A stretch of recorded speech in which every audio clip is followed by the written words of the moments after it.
Member সাহেব, আমার এই এতিম ভাস্তিটাকে আমি দেখাশোনা করি। লম্পট নাসির আমার ভাস্তিটাকে রাস্তা থেকে তুলে নিয়ে বাসায় নিয়ে ধর্ষণ করে। এটার আমি সঠিক বিচার চাই আপনার কাছে। এটা সম্পূর্ণ মিথ্যে কথা। আমি নির্দোষ।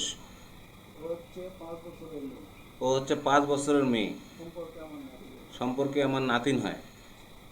অন্যান্য বাচ্চাদের সাথে সেও আমার বাসায় নিয়মিত খেলাধুলা করে। আমি আবার তাকে ধর্ষণ করলাম কখন? আমাকে সম্পূর্ণভাবে ফাঁসানো হচ্ছে মেম্বারের চক্রান্তে। মুকুল ভাই, মেম্বার আমাকে ইচ্ছাকৃতভাবে ফাঁসানোর চেষ্টা করতেছে, তার বিরুদ্ধে আমি নির্বাচন করার কারণে। এই মতি, এই নাসিরের এত বড় সাহস আমার চরিত্রে কলঙ্ক লাগায়। সে বলে আমি দুশ্চরিত্র। 15 বছর ধরে আমি মেম্বারি করতেছি, আজ পর্যন্ত কেউ এই ধরনের কথা বলার সাহস পায়নি। নাসির কিভাবে সাহস পায় আমার বিরুদ্ধে কথা বলতে? এ নাসির, চুপ কর।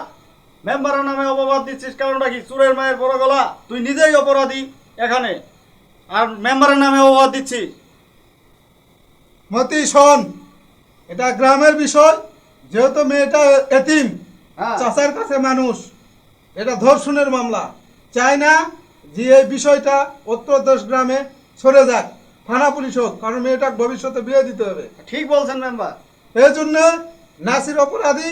নাসিরকে 2 লক্ষ টাকা জরিমানা আর 50টা বেত্রাঘাত, এটাই হচ্ছে এই বিচারের সিদ্ধান্ত। বুঝা গেছে? হ্যাঁ, ঠিক আছে। মেম্বার সাহেব, আমি গরিব মানুষ, আমি নির্দোষ। আমি এত টাকা কোথায় পাবো? আমি 1 লাখ টাকা আপনাকে দিচ্ছি, আমাকে কিছুদিন সময় দিন, আর এই বিষয়টি এখানে নিষ্পত্তি করুন। তোর কি টাকা খুব বেশি হয়েছে? তুই 1 লাখ টাকা দেওয়ার জন্য রাজি হয়েছ? তার মানে তুই অপরাধ স্বীকার করছ, তুই অপরাধী। 60 বছর বয়সে তুই দর্শন করছস? 60 বছর বয়সে কোনো যৌবন থাকে? তুই মেম্বারের অত্যাচার সব মাথা পেতে নিছস। তুই যা, তোর টাকা বেশি হয়েছে, তুই টাকা দে। তুই টাকাই দিবি, তাহলে কেন আমার ডাকছস? আমার অপমান করার জন্য ডাকছস?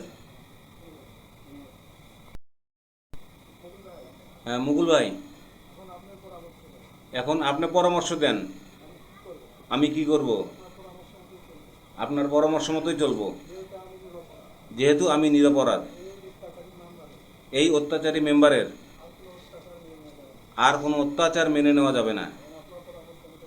এখন আপনার পরামর্শ মতোই চলবো।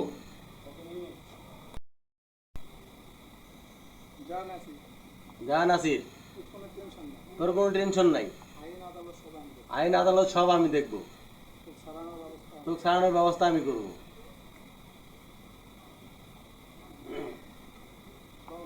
শোন, তুই এই মেম্বারের কথা শুনে একটা নিরপরাধ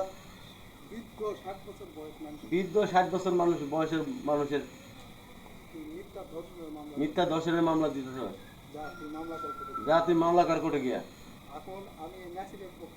এখন আমি এই নাসিরের পক্ষ নিয়ে লড়বো। আর মিথ্যা মামলা বাদীরও সাজা আছে, মনে রাখিস। তোকেও জেলে ঢুকাতে হবে। আর এই অত্যাচারী মেম্বারের কথা শুনে তুই আমাদের উপর যে নির্যাতন করতেছ, মিথ্যা মামলা দিতেছ, এই মেম্বার যখন তোর বৌসলের উপরে নজর দেব, তখন তুই কি বুঝবি? এই অত্যাচারী মেম্বার কত টাকা খারাপ।